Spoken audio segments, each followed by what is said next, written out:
Welcome back to Finding Haleness. Today is our second episode of the dye series, the artificial food coloring series, and it's going to be on Yellow 5. Yellow 5 has a lot of different names, like all of the dyes do. Tartrazine is the actual original name, and then they gave it a bunch of other names to try and hide it, although obviously if it says yellow, it's not hidden very well. So Yellow 5, Tartrazine E102, Yellow 6, Yellow Lake 69, Food Yellow 4, Quinoline Yellow, Acid Yellow 23, and one that really surprised me and bothers me is Trisodium. I had no idea that Trisodium was a food dye, and unfortunately is in things that I buy because I didn't know that that was one of its names. So that's a new one that I get to look out for now.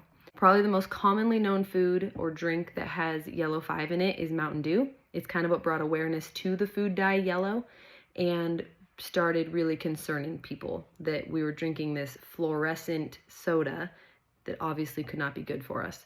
So studies started to really ramp up on this food dye in particular, and that's when everybody found out about it lowering men's sperm count. And in fact, there's a funny article about how men, when they learned about this, started to drink obscene amounts of Mountain Dew to try to lower their sperm count to use it as a contraceptive. Obviously didn't work, but it's really funny that people tried. So some things that it's really commonly found in, like all the other dyes, is sugary breakfast cereals, sodas, cookies, icings, pastries. Yellow 5 actually for pickles. Almost any jar of pickles you're gonna grab is gonna have Yellow 5 in it, so watch out for that. Obviously candy, all the sugary bright candies have the Yellow 5 in it. Toothpaste, mouthwashes, shampoos, lotions, eye creams, cosmetics, medication, both cream medications as well as pills, fragrances, shaving products. It's not only in foods, it's in so many other items that you buy on a daily or weekly basis. So it's something that if you're going to read labels to try to avoid dyes, this one, well, all dyes, but especially yellow, you're going to want to read labels for every item, not just food, because it's likely going to be in there. All right, I'm going to go over the side effects first, and there's a very long list, so I'm going to try and go quickly. Just like the red dye that we already talked about, it does cause hyperactivity in children. Between 2004 and 2007, there was these long string of studies known as the Southampton studies, where they studied preschool children as well as 8 and 9-year-olds, and they were using AFCs, or artificial food colorings, in this study to see the effects they would have on the kids. So these studies showed that it only took 50 milligrams of artificial food colorings to see a huge increase of hyperactivity in children. And just to put 50 milligrams into perspective, in one serving of Kool-Aid, it's 53 milligrams of artificial food coloring. So it doesn't take much.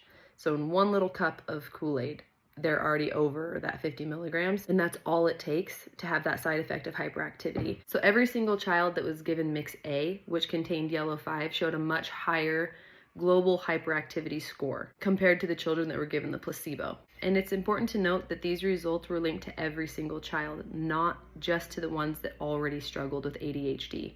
But for the kids that did have ADHD, were extremely sensitive to Yellow 5 and all of the artificial food colorings that they tested.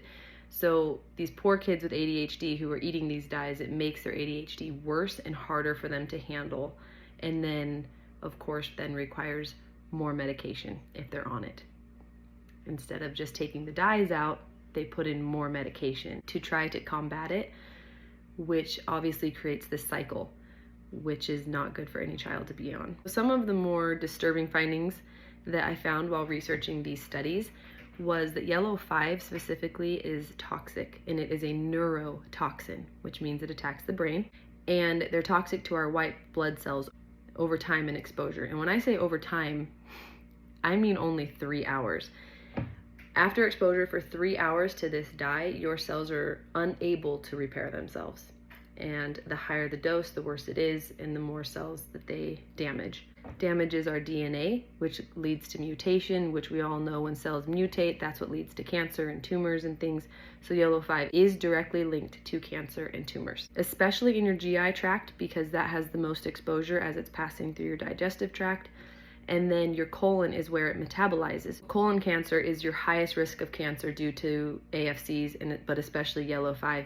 We kind of covered it, that it lowers the sperm count in men, which is a real thing, and it can also shrink them. And then of course it can cause just allergic reactions, which can be hives, rashes, skin irritation, swelling of your lips and tongue and neck, and food intolerances. It can actually cause you to be intolerant to other foods because of the way that it interacts with your body at a cellular level. Toxic to our genes and cells and causes mutations in our cells, and a neurotoxin, toxic to our brain cells. Okay, this one I found really interesting and really scary. So the neurotoxin in yellow 5 affects our nervous system and includes problems like spatial memory, shortage of brain neurotransmitters, and cell death in the brain. However, I found this as well while I was researching. Vitamin E is a neuroprotective agent and can prevent both structural and behavioral changes caused by yellow 5 or tartrazine. So I thought that was pretty cool. So this next study was done on rats and pregnant rats specifically to see if it would have an effect on the offspring of the rats, which then of course gives us little information on whether or not we should be eating it as pregnant women. So they found that in the offspring of the rats, there was a decrease in motivation and an increase in anxiety in the offspring. Liver damage, kidney damage, enlarged hearts, and missing limbs and other skeletal deformities, all from yellow 5. And the higher the dose of the yellow 5 given to the rats that were pregnant, the worse the offspring's deformities or damage was. I'm sure there's more side effects, but those are the big ones that I found. It's believed because of the influx of highly processed foods. They believe that's the reason why, but we are consuming 4 times as much dye than we did 50 years ago. And to put that into perspective, that is a 500% increase in eating artificial food dyes, or putting them on our skin, or brushing our teeth with them, spraying it on with our cologne. I mean, it's everywhere. Also, yellow 5 is made from the byproduct of petroleum. So not even petroleum, but the byproduct, which is even worse than petroleum. And that's what it's made from, and that's what you're eating or putting on your body. And they tested on animals, like I just said with the rat study. So that's not cool either. Just like the red dye, yellow 5 in all of its names are also 100% banned in Norway and Austria. The British government encourages the food makers to ditch all the food dyes in all their foods, but if they still put it in there, they are also required, just like with the red, to put a warning label on it saying that it contains yellow 5 or red 40 or whatever dye it may be, so that consumers understand what they're about to eat is bad for you and they know it, but they can't, well, they could force them to stop using it, but they don't. But at least they require a label. That's not required in the US still, which is infuriating. It'd be nice to know, since it's hard to remember every single name that it could be, it'd be nice to just have a warning label. Hey, this contains food dye. So hopefully someday we'll at least get to that point, but who knows. British versions of Skittles and Nutri-Grain bars, 2 really big items in the US, they use natural things to dye those foods, which is really cool. They use paprika, beetroot powder, and a few other things to dye them. So it is possible, and there's no reason that we shouldn't be doing that here in the US. So it is frustrating, and hopefully someday we'll get to that point where we're using all of that instead of all these chemicals.